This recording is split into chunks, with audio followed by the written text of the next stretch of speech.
ሰላም የዩቲዩብ ኤጁኬሽናል ቻናል ትምህርት ተከታታዮች እንደምን ከርማችኋል? ዘላለም ግዛው ነኝ።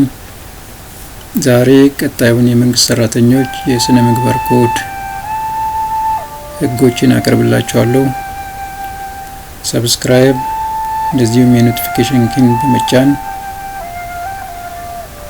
ላይክ እና ሼር በማድረግ እንደዚሁም በኮሜንት ላይ ሀሳባችሁን እንድትሰጡኝ ጠይቃለሁ። ወደ ተዘጋጀው ትምህርት እንሂድ።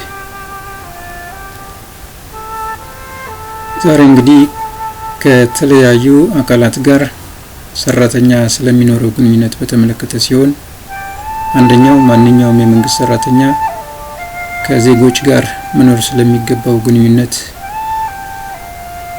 ዜጎች ተገቢ ውጤታማና ክብር የተላበሰ አገልግሎት ማግኘት እንደሚገባቸው ማመንና ተግባራዊ ማድረግ አለበት።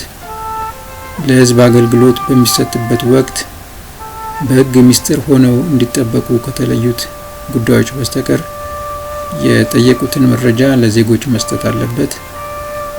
ህዝብና ዜጎችን በእኩልነት የማገልገልና የማስተናገድ ግዴታ አለበት።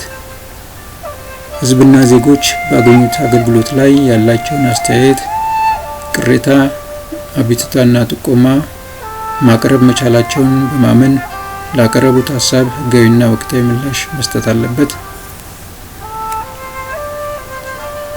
ሌላኛውና ሁለተኛው ማንኛውም የመንግስት ሰራተኛ ከበላይ ኃላፊ ጋር ስለሚኖረው ግንኙነት ሲሆን ሰራተኛው ጥቅም ለማግኘት ሲል በበላይ ኃላፊ ላይ ጫና ማሳደር የለበትም። የበላይ አመራሩን የስራ መመሪያና የሚሰጠውን የስራ አቅጣጫ በቅንነት በመልካም ስነ ምግባርና በሙያዊ ክብር መቀበልና ተግባራዊ የማድረግ ኃላፊነት አለበት። ለበላይ አመራሩ ወቅታዊ፣ ተጨባጭ፣ ሐቀኛ፣ ግልጽና ተጠያቂነት የሚያመላክቱ ሪፖርቶችን የማቅረብ ኃላፊነት አለበት። ሌላው ወቅታዊ እና ተአማኒነት ያለው መረጃ የመስጠት ኃላፊነት አለበት። ለበላይ አመራሩ የሚያቀርበው ሀሳብና ውሳኔ የተለየ ዝና ወይም ጥቅም ለማግኘት አለመሆኑን የማረጋገጥ ኃላፊነት አለበት። ለተፈጸመ ጉድለትና ግድፈት ተገቢና እውነተኛ ማስረጃ ላይ የተመሰረተ ምላሽ መስጠት አለበት።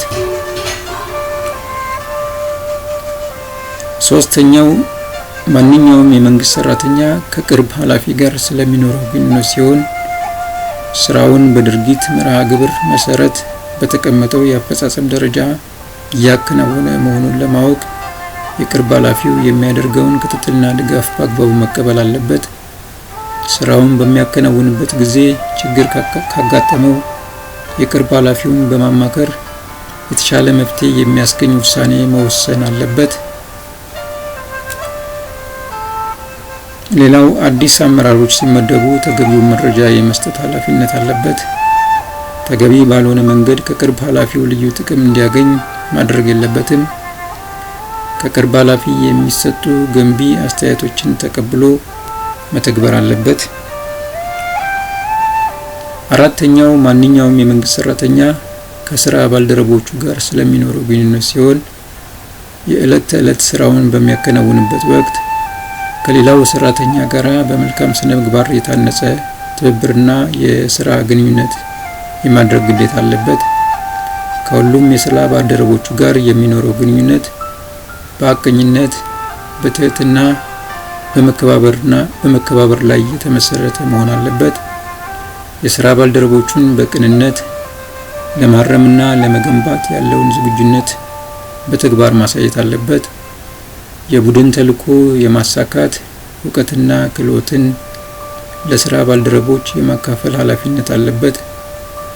በቡድን ወይም በቡድን ውይይት ወቅት ለሚቀርቡ አስተያየቶች ክብር መስጠትና ተቀብሎ ተግባራዊ ማድረግ ይጠበቅበታል ወይም አለበት ማለት ነው።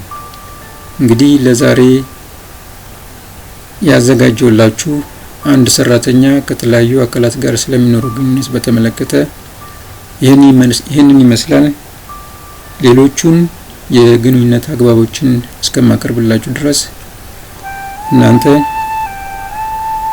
ሰብስክራይብ እና የኖቲፊኬሽን ኪን ያልተጫናችሁ በመጫን እንደዚሁም የተጫናችሁ ላይክ በማድረግ ለሌሎች ወንድሞች እንዲደርስ ሼር በማድረግና በኮሜንት ላይ ሀሳባችሁን በመግለጽ እንድትተባበሩኝ እየጠየቅኩኝ በቀጣይ እስከምንገናኝ ድረስ ሰላም ቆዩኝ። ቻው።